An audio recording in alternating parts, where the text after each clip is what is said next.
Guess you want me to make an opening statement? Welcome, everybody. Thanks for coming. Start practice on Tuesday. And the guys have been doing a good job in the weight room. Our strength staff really pleased with the work they've done. A lot of new guys. I'm still learning all their names. There's a lot of wide open competitions, I think, at every position. I don't think there's a single returning full-time starter on defense and maybe only 2 on offense.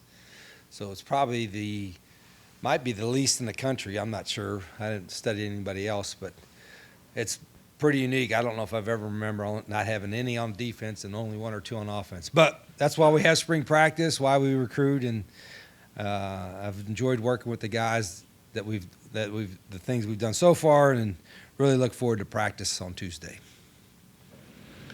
With that, we'll open it up. So, Rich, start with just spring. What are the keys for you to get out of this spring? Yeah, in particular because it's our first spring together. There's always a little bit more evaluation. Typically, the second and third year, there's less evaluation because you know your roster. Now we've got to do.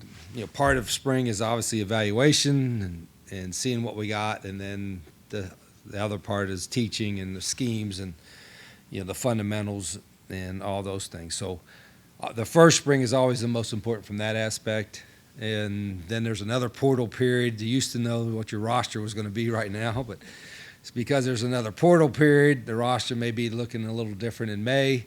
So it's a little different challenge and a little different dynamics than previous years, but it's also kind of fun and exciting. I'm looking forward to watching our guys compete and evaluate and see what we got. I have some concerns on certain positions, but what coach doesn't? And hopefully by the end of spring, some of those will be alleviated. The portal, that second part, concern. Coaches talk about not playing the spring game because people can evaluate your roster. And are you concerned about getting things out there so guys can evaluate backups? Yeah, good point. I think before you used to worry about, let's not show too much in the spring. You're worried about schemes, like certain plays, whatever. And now, hell, let's not show, they don't see your guys, see your players. Right. Because there is tampering. It's rampant. You don't see tampering in the NFL because you'll lose draft picks. You'll get fined.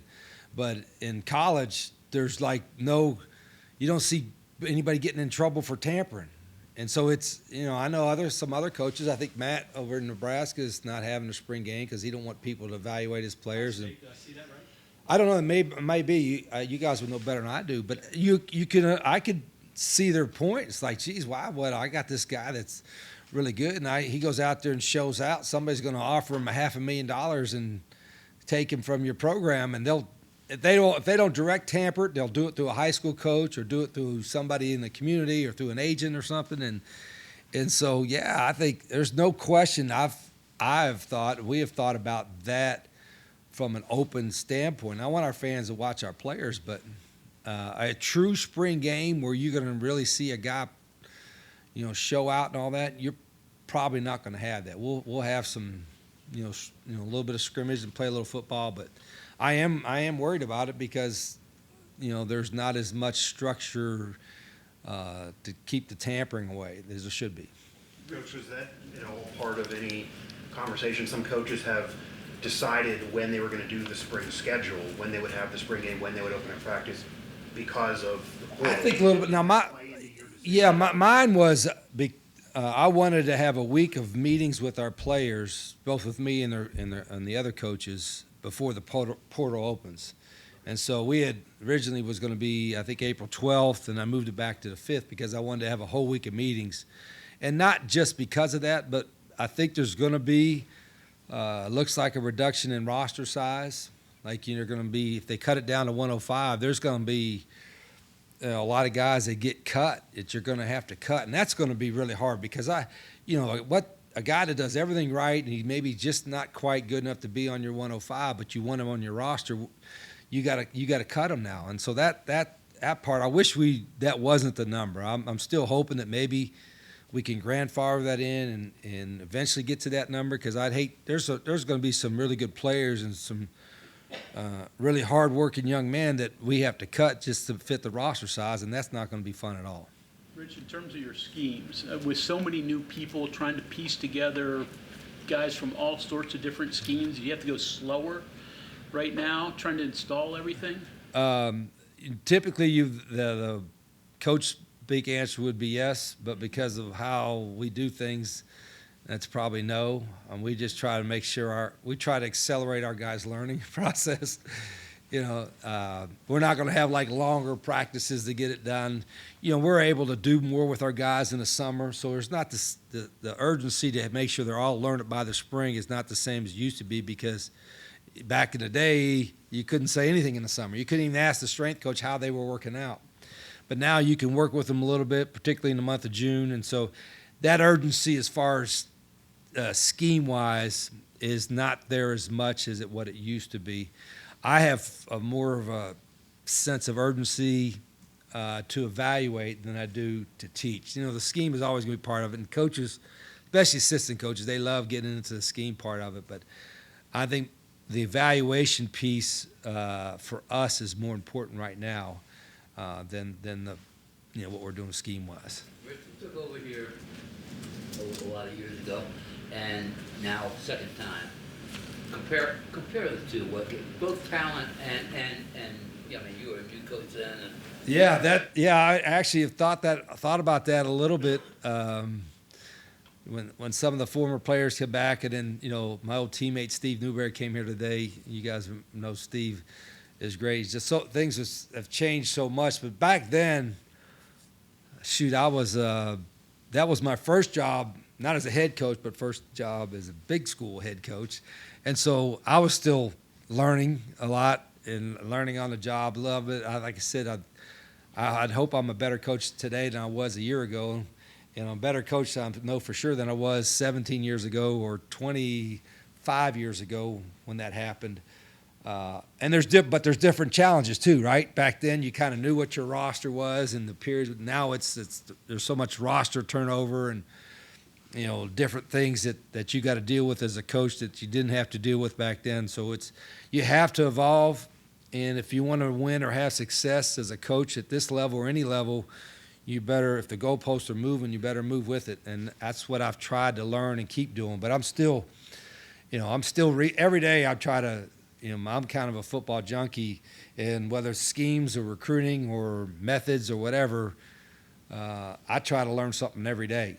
And it's easier now to learn because of, it's easier to get stuff out there, whether it's on social media. And, I'm not a big social media. I let Raquel handle social media for me. But there's stuff on Twitter every day. There's like schemes and plays, and I'm like, I'll look at it, I'm like, man, that seems pretty neat. Or you'll hear a coach give a lecture and like, geez, that's a pretty good point. It's like what Matt Rule was talking about in Nebraska. I never thought about, hey, guys watching your players on your spring game.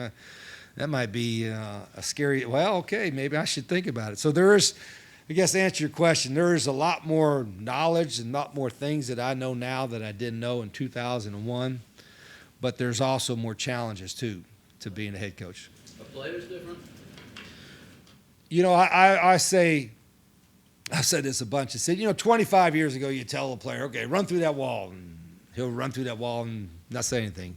Now they'll still run through that wall, but they want to know why. And if you don't give them the right answer, they'll Google it on their phone and say, well, that ain't what it says here on Google. So they're a lot smarter. Now, are they as mentally, physically tougher? I don't know about that. Are they overall more entitled or feel more entitled? Yeah, I think that's yes, but not all of them. And I also think that you can maybe coach some of that out of them. The sense of entitlement is the worst thing you're dealing with now, I think, in youth in general, not just football players or athletes. I think of the youth in general. But I still think they can get coached, and we're still coaching them. I don't mind telling you, we're going to coach. It's not being old school, it's not like that. I think good players want to be coached. Great players want to be coached. The average ones don't want to be coached. That's kind of my opinion on it. Here's your evaluations.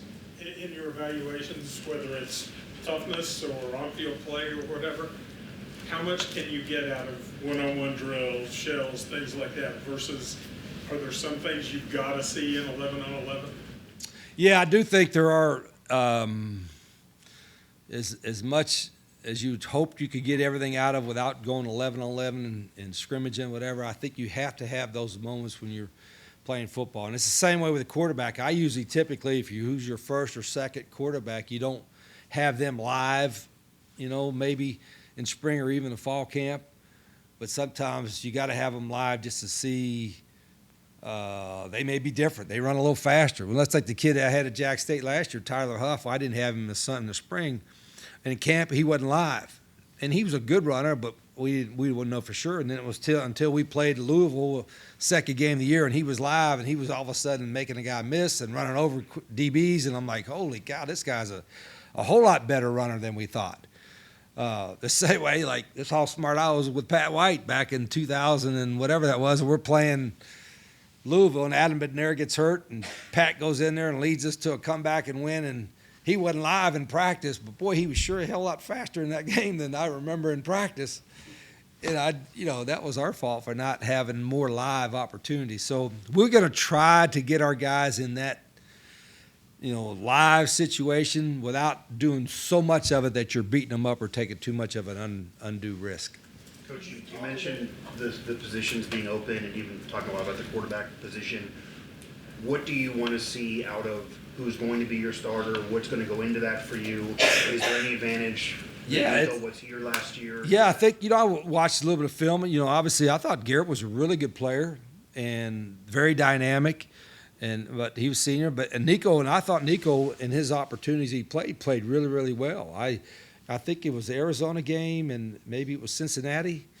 But I thought he played really well, had a great command about him. So I think we're really pleased that he's coming back, and we think we've got good competition at room. I think of all the rooms, we don't have, Nico's got some experience, and some of the other quarterbacks do too at other schools. But that's probably one position I feel more comfortable with, that the talent that we have, and even with the those guys' ability to learn and run our system and all that. I think we're in good shape at the quarterback position with the guys that we got. Now Rhett and I are going to figure it all out and give a lot of guys opportunities. But there's some really good skill in that room, and we got some experience with Nico and some of those other guys. So I feel pretty good about the quarterback room right now. Is taking care of the football? All that's part of it. It's in our system is I don't know if quarterback friendly is the right word. It's quarterback centric, I guess you would say, because we do, we're going to play with 11. Not all the guys or quarterbacks are going to be 4-4, 4-5 runners, but it's like Tyler Huff last year. He was a 4-7 guy, but he was a very competitive runner. I think all of our quarterbacks have competitive athleticism and kind of that same kind of mental toughness that they'll run when we need them to run. So we'll play with 11, and whatever they feature whatever they do the best, whatever they're the best at, that's probably what we'll feature on our offense. But in the spring, it's going to be a lot of fun to watch those guys compete. With a coaching change, there's always kind of the installation of a new culture. Whether or not you think the old one was good or not, you're always bringing something different to the program and you take over. Can you talk about what you've been doing in winter workouts and what you plan on doing in spring ball to really best instill your culture and your brand of football? Yeah, every coach does. You're right. Every coach talks about culture and how important it is, but do they actually live it? Is it a standard that's held every day? And I don't, whatever was here a year ago or 3 months ago, was not nearly important as what is going on right now. I rehired Mike Joseph as a strength coach. I think he's fantastic. I was able to bring Parker Whiteman with me, who's been in our system. And those guys, I've been really pleased with the workouts. It looks like we're doing their testing now, so I don't know what their strength numbers are, but I think they're in better shape now than they were a month and a half ago, and they've worked really hard. So I feel good about that. Again, we haven't practiced yet, so I'll be able to give you more information on how they go about practice. There's been moments when we've done what we call skill development where I'm thinking their version of playing hard and my version of playing hard maybe is not quite matched up yet. But I think I think they're willing. I think our guys really are eager and are buying into what we're asking them to do. They don't have a choice, but I do think they've got a good attitude and they're eager to prove themselves and work hard. What you've seen so far on that end, you talked about players kind of starting to buy in, culture-wise or just workout-wise? Anyone that's really shining so far? Yeah, it's I understand. I'm hesitant to single anybody out. There's not really, like I said, there's not like a returning 2 or 3 year starter guys that say, hey, this guy's a team leader because he's been doing it for hell. There ain't any. I mean, they ain't none of these. Now, some of these guys have played at other schools, but I ain't really got. I mean, Jaheim, he got a little banged up knee. He's played a little bit on offense, and Rodney Gallagher's played a little bit on offense. But hell, who else on here is like, hey, this dude's been 2-3 year starter, and he's the guy you pencil in as one of your leaders right now. There ain't none of them. So, but that's okay. I mean, there's enough talent there, enough guys to work with, and I think we've done some workouts with them. But the first couple practices will be a little bit of shock to the system, and not so much that just being Mr. Hard Guy or nothing like that. It's just it's different schemes, it's different drills, it's different tempos and stuff like that they're going to get accustomed to. And usually the first couple practices are harder. And our guys, I've told our guys, we did these early morning workouts, but these workouts called tour duty, where they do different stations. And I used to do like 10, 12 of these. And now I only did 4. But I saw a big difference from the first day we did it, from an effort and an understanding standpoint, until the last one we did this morning. And I thought they did a really good job of adapting to that. So I feel encouraged, I guess, to answer your question, that these guys will adapt to practice pretty well. Have you ever more comfortable in the quarterback room? What are some of the positions, you mentioned concerns obviously at the start, what are some of the positions you need to see more from, or kind of get an idea? Well, there's 11 new starters on defense, and there's 9 or 10 on offense. So there's 11 concerns on defense, and there's 9 or 10. I'm not being coach speak. I mean, hell, that's the truth. I'm like, we were watching. I don't want to watch too much of last year because last year was last year and different guys, whatever. But you're watching some cut ups of Pitt, and then did that as a staff. Then I watched a little bit of Texas Tech till I threw up. So I watched a little bit of that and got sick.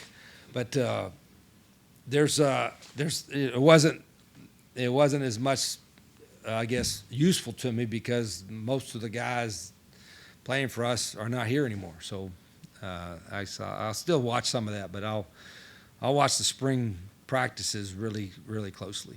So going to the then and now stuff, really not even that long ago, the way you structure a staff and like the unlimited size and almost like an NFL front office now too. How did you scheme about building out what it's supposed to look like? How many positions you have? What they do? Just the whole deal seems pretty. Yeah, good. I know there's been a little bit made of the staff of some returning players, and I get the excitement about it, but it's like I told Pat or Noel or those guys that played for me that are now on the coaching staff, as I didn't hire them because of what they did in the 2000s. I hired them for what they can do to help us win right now, and it's important that I'm not just hiring a legacy guy because he's a legacy guy. I'm hiring this guy because what I think he can bring to our staff. He understands not just the culture, but also how we go about doing things in our program. But and staffing is different now. There's no limit on the number of coaches you can have, and you can have too many, I'm sure. But I think I got a nice mix of some experienced guys where I need to have some experience, and some young guys that are going to be really, really good coaches that are learning the craft and can be really good with our guys, and at the same time, you still got to recruit as well. So all that played a factor. And so the staff came together really well. Now I lost the coach, yesterday with Chad. Got the job at Texas, but I feel really good that a lot of the guys that I targeted and wanted to get on our staff I was able to get. So I'm very fortunate with that. Have you ever had a time in your career where you had to replace every offensive lineman on No, I can't remember. I know I've never had a time where you had 0 starters returning on defense, and then every lineman and probably 3 of the backups. So yeah, that is it. And again, I think you expect more turnover now because of the transfer portal part of it, but it was also the transfer portal and a bunch of seniors too. So it's a little bit unique. You mentioned losing Chad Scott, so since you brought it up, Yeah. is there any plan in terms of replacing that position, and how much of a hit is that, because he was going to be retained? Yeah, he was rehired. I don't care, rehired him, and but there's a lot of. I mean, I got agents and coaches blowing me up all in the last 24 hours once word got out wanting to go. So I'll be able to hire a really good coach, and not too concerned with that. But it seems like a good opportunity for Chad, and I don't know him that well, but I think he's a really good coach, and he'll do well with Sark down there in Texas. You're building a team. Obviously, your style of play is a factor in who you bring in, but also, too, the conference you're in, whether it was the Big Ten, does this kid fit what we do against Iowa or whatnot, or Pac-12? Does that play a role in? Not really. That's a good question. I don't really think conference affiliation is really like, you play a different type of guy in the Big Ten than you do in the Big 12 or what was in the Pac-12 or SEC or not. Nah. I mean, I think there's a difference between playing Power 5, Power 4, and Group of 5 from that respect. But hell, I mean, half the teams in the Big 12 were teams that were in the Pac-12 back when I was in the Pac-12. And to me, you get good players and good coaches and interesting schemes. I mean, had been in the SEC before, you saw obviously a little difference in the athleticism on the defensive line. I'm talking big guys that are athletic, 300-pounders that are athletic. But you're seeing some of those at Ohio State and Michigan and the Big Ten too. So, and you're seeing some of those in the Big 12. So I don't think there's a particular style of play that's unique. I think the biggest change now, and not just us, is that there's so much roster turnover and quarterbacks that are, seems like half the starting quarterbacks in Division I are transfer guys, and so there's just so much more movement, so many more moving parts. But I also think sometimes that's an opportunity. Maybe you can go from being at the bottom to being at the top quicker than before, right? Like, Arizona State showed that last year. And we weren't at the bottom last year. We were, where were we at in the Big 12? About in the middle somewhere? We're probably right in the middle. Now, we lost, like I said, 90% of the starters. So we better do a good job of replacing them with new guys or having young guys that sat behind them and getting them ready to play. So long corners, things like that doesn't really play in. Who's that? Kids with length or that type of stuff? Well, I'm not. Yeah, I know sometimes these all they get. If I'm at Ohio State or Alabama or I'm Dallas Cowboys or New England Patriots, I'm gonna have certain measurables and all that kind of stuff. But I'm not gonna worry about length of the corner. I want corners that can run. I mean, shoot, and run and cover somebody. I'm not doing a dunk contest. You know what I'm saying? So, shit, that length ain't really a big deal to me. But right now, I think we need to get a little faster. I mean, just overall, I think we got some fast guys. We need to get a little faster. Probably need to get a little tougher. Probably need to get a little stronger. Probably need to get a little more explosive. But we'll be all right, I think. I don't know. I mean, like I said, I haven't had a practice with him yet, so. I'm interested in your adjustment to NIL in the sense that I'm guessing the funds available here are greater than at Jacksonville State and Yeah. NIL, obviously it's been around for a while, but Was there a temptation, once you got here, oh, hey, we got to spend this and get these guys, or we need to spread it out?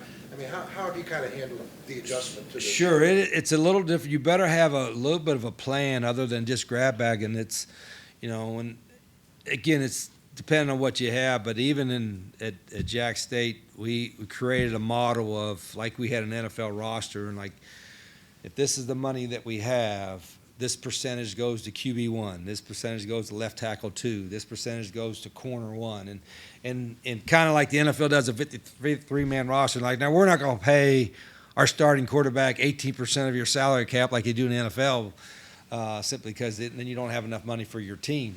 But we are going to have a kind of an earned success model. Whereas if you're the starting left tackle after August camp, you're going to get probably more money than the scout team right tackle. You know what I mean? And you got to have kind of a fair kind of system that you want to do with your players.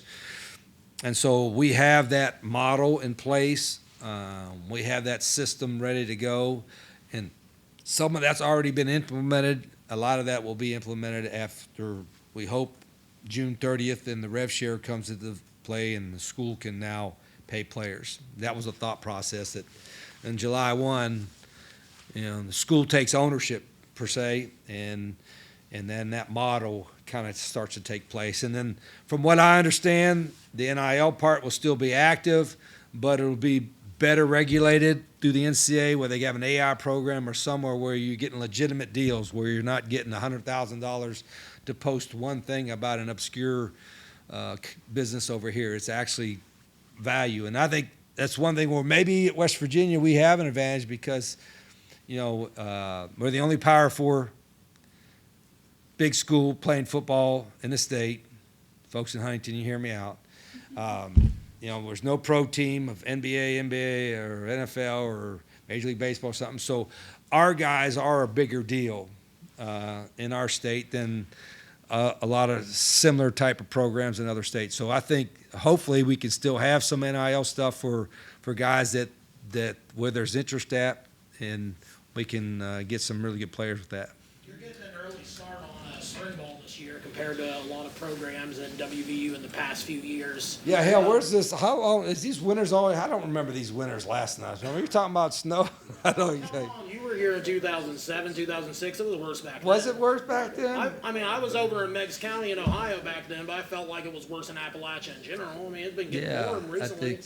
Well, we're fortunate we got an indoor, so if it gets really cold, I want to go outside just because we have more room. But if it's snow on the ground, shoot, we're going to be indoors. So, but this is a little earlier start than normal, and it's simply because of the change in the calendar with the transfer portal and all that coming up in April.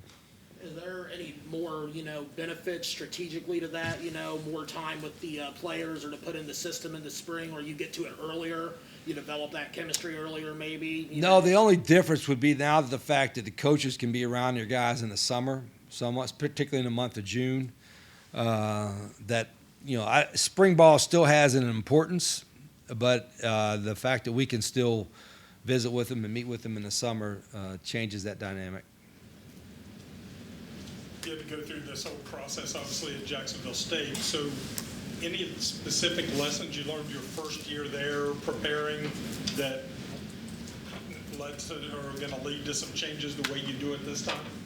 You talking about roster-wise? Spring, no, just running spring, going into spring practice. Yeah, I try to remember every, what is this, the seventh different one, or this times two. So the seventh different head coach job.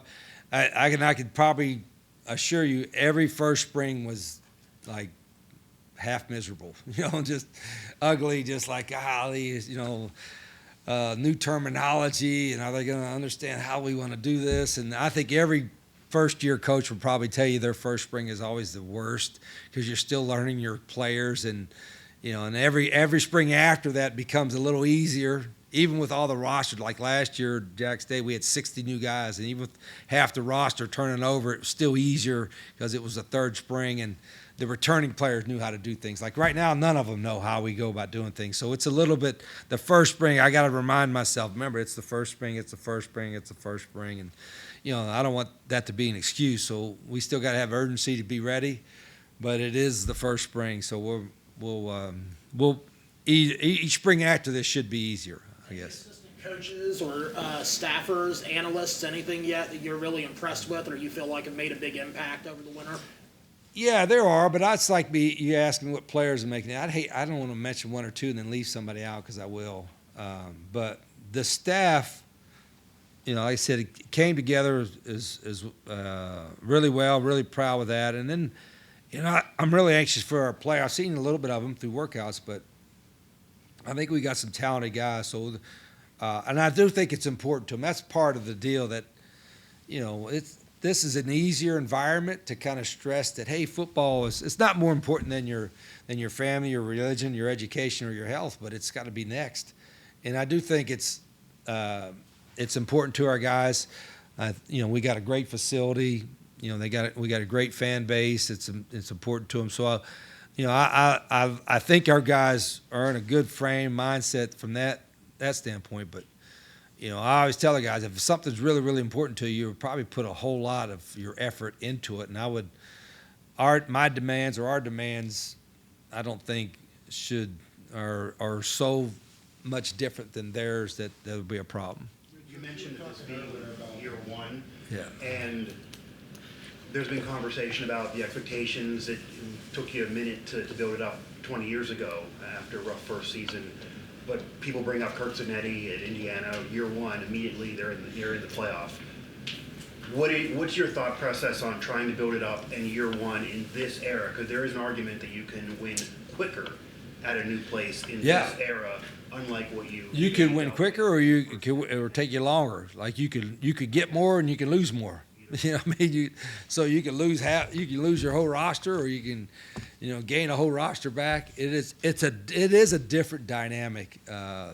So coaches, you got to adjust to that, and I guess that's where I jumped on the guys a little bit this morning, but because there's a sense of urgency that maybe I shouldn't have right now because it's only February, but at the same time, there's I don't care if we don't have any starters returning. That's not an excuse for us not to have a good football team and not to try to get better. And I told him, I said, I didn't get hired for nostalgia reasons. You know what I mean? I got hired to win. That's why I'm sitting here. Not because they wanted to talk about 2003, 4, 5, 6, 7, whatever it is. I got hired because the expectation is to win. So we're going to try to win. Rich, you do have 7 players who played for you at Jacksonville State. So. Oh, is that how many years? Yeah. So what kind of advantage is that? They know a little bit about what to expect. Yeah, a couple of them left before I left. Yeah, they got back. Hey, boss, KK, all those nice things I said about you. No, those guys. A couple of them left the year before. But at least those guys have helped, I think, a little bit just from a standpoint that some of the methods, some of the drills, and certain scheme-wise, it's helped a little bit. I don't know, those guys kind of understand how we do things. They didn't have to adapt to that. But at the same time, they got to prove themselves all over again, too. I think that probably helped Coach Signetti. I don't know how many he brought from James Madison, probably a dozen or so. And I think that probably helped, particularly with the transition. We didn't have that many. But one thing I've been pleased with, our guys they seem eager to learn. You know what I mean? I think it's not, obviously the quarterbacks are part of it, but they seem very eager to learn our stuff, and it's going to be a fun group to coach. We got time for 2 more questions. Okay. Justin? Coach, you're talking about some of the changes, obviously, from now to then, portal, and there's also I would imagine, a much different state of affairs of the program, opinions of the program now as when you came in the first time? Does that bring more of a sense of urgency as you come into the second time around? Well, you as far as expecting to win. Well, the first time you came in for Dawn and the program was seemed like it was a lot more established. Now it's kind of, you're trying to rebuild. I think it's a little bit more a sign of the times too. It's like, nobody has any patience and they want it all right now. And I'm the worst as far as having patience than anybody. And I'm sitting there for a reason, right? I mean, there's got to, so we've got a lot of work to do, but whether the same staff was coming back this year or not, it's like you said, every year it's a different, it's going to be a different challenge, and it's going to be that way. The unstableness of college football was probably going to be that way until maybe a year or so, if Congress gets involved or whatever, and it has some kind of better structure with that. But again, that's just, I ain't gonna make excuse. We need to win, and our guys need to prepare to win, and our coaches need to coach to win, and we're going to do everything we can, but it's going to take a lot now. I'm just, just because this old guy's sitting in this chair and ain't going to snap my fingers and we're going to win 12 games and be in the playoff. That doesn't happen that way. We got to have a lot of guys working really, really hard. Coaches, staff members, players, fans, supporters. We need to break the record. What's the record for season tickets? 38,000. Hell, we need to break that record for season tickets. Let's go to 40,000, and we are going to have the best atmosphere in the Big 12. Let's break a school record for season tickets. That'd be great. Early in the career, Tommy Bowden played a big part, and then Terry's late in your career, and you've met a lot of guys that are on your staff right now. I guess at Louisiana Road too. Yeah. I knew you knew it before, but what was that couple of years like, and what does that mean for this season moving forward? Yeah, I didn't have an untraditional way in my career. I didn't really have a mentor, so to speak, that was a head coach that hired me as an assistant and then a coordinator, and then I moved up.